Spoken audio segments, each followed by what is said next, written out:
So in this module, we are going to start talking about structure and function of the knee. So luckily, last weekend in lab, you already had some knee information.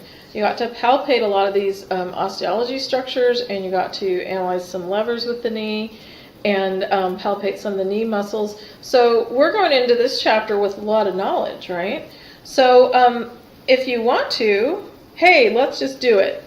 Bust out those study objectives and go through them before you listen to the lectures and read the chapter and see how much of this stuff do you already know. I bet it's a lot.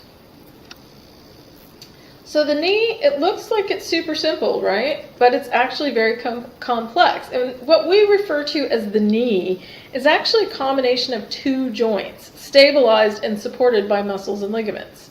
So there's not a lot of bony stability, and boy, are we putting a lot of stresses and strains on our knees. It is one of the most stressed areas in the body, and it's one of the most frequently injured joints in the body. So we have really two joints there. We have the tibiofemoral joint, and then the patellofemoral joint. So this is a nice X-ray radiograph of the tibiofemoral joint and the patellofemoral joint. And one of the things you can see from this angle that's going in from the side, I'm sure that X-ray people have a name for that. Right at this second, I can't think of what it is, but you can see the nice space between the patella and the femur, so there's movement.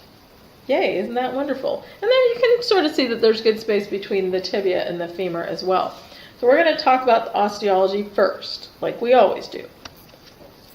So the distal femur, we talked about the proximal femur when we were talking about the hip. Now we're going down to the distal femur. So we have the medial and lateral condyles of the femur. They're projections of the distal femur, and they articulate with the medial and lateral condyles of the tibia. So in chapter 2, we talked about the condylar joint being sort of like the convex area articulating with a shallow concave area. So the knuckles of the femur, the condyles, are articulating with the tiny little tibial plateau, which isn't very deep. And so that's our condylar joint. And there's actually not a lot of bony stability there. There's a lot of room for movement. So lots of the movements are controlled by ligamentous and muscular support. So the intercondylar groove on the femur is the smooth, rounded area between the femoral condyles, and it's the articulating surface that articulates with the posterior surface of the patella. So a lot of times when people have patellofemoral arthritis, this is the area that's affected, this and the posterior surface of the patella. So the intercondylar notch is on the posterior inferior aspect of the distal femur, and it's separating the medial and lateral condyles. So you can see the groove is on the front and it's not as deep. The notch is super deep. And in fact, in between that notch, that's where the ACL and the PCL live. So the intercondylar notch forms the passageway for the ACL and PCL, and they're providing a lot of the anterior-posterior stability to that tibiofemoral joint. So the medial and lateral epicondyles, they're bony projections on the medial and lateral femoral condyles, serving as attachments for medial and lateral collateral knee ligaments. And those medial and lateral collateral ligaments provide a lot of the lateral stability of the knee, as well as some of the muscles providing that. So you can think about the condyles as being the articulating surface, and the epicondyles as being outside the joint line, a little bit superior to the joint line. So we will palpate, well, no, you already palpated all these in lab. So yeah, you know where these things are. So the proximal tibia, we have medial and lateral condyles which articulate with the condyles of the femur. And the flattened superior surfaces of the condyles are called the tibial plateau. So I have to tell you my kinesiology geek story. I was in Denmark, in Silkeborg, Denmark. They have this really well-preserved bog man. He's like one of the most well-preserved bog man skeletons in the world. And I was at the museum and I was taking all these pictures of this guy. I go, wow, look at his tibial plateau, isn't that neat? And I'm taking a whole bunch of pictures, and I turned the lady next to me, I didn't know her, but she said, well, now you have a bunch of pictures of the deadest guy in Denmark. So anyway, I got excited about the bony landmarks. And then the year before, I was in Huntsville, Alabama at the Space Center. For some reason, they had mastodon bones. And they wouldn't let us take pictures of them, or I would have taken pictures of their tibial plateaus as well.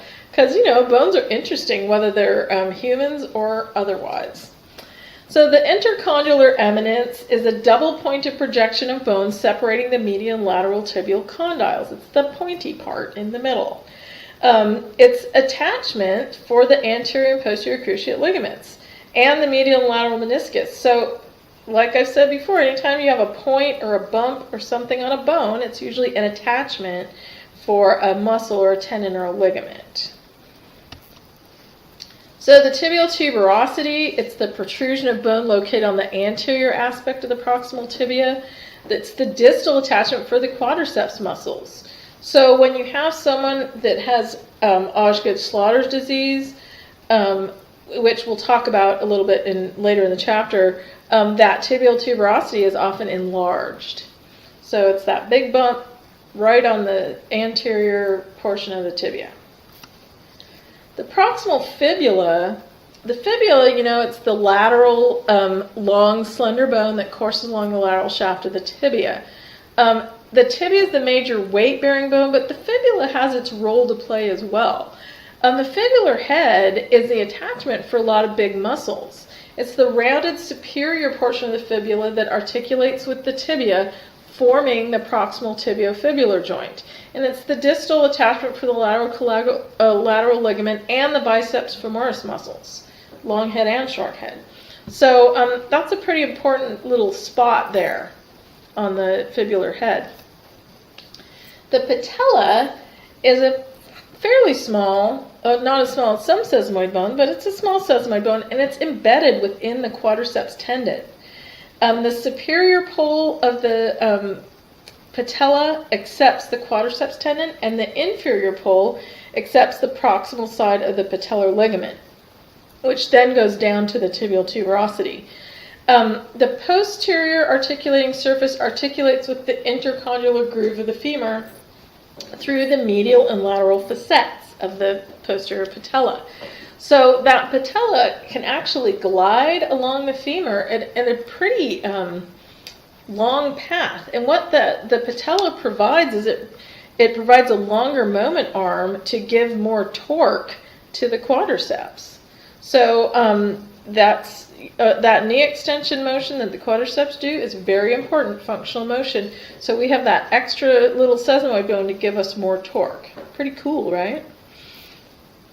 So the normal alignment, of course, the hip alignment is going to affect the knee alignment, because you know what I said in the hip chapter, things go wrong with the hip, there goes the neighborhood, right?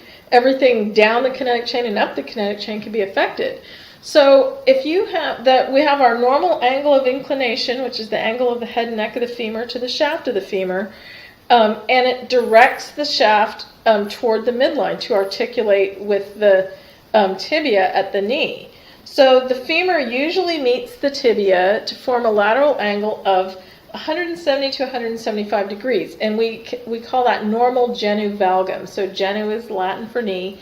The way I remember valgum is the knees are gummed together, if you think of it that way. So less than 170 degrees is considered excessive genu valgum or knock-kneed, and greater than 180 degrees or bow-legged is considered genu varum. So we talk about the different lines. So hopefully in lab you got to look at each other's knees and you can see if anybody has excessive genu valgus or genu varus. And genu recurvatum is the other thing where that's hyperextension of the knees. So adding that to our little bag of terminology, we can now talk about the alignment of the knee with the proper terminology.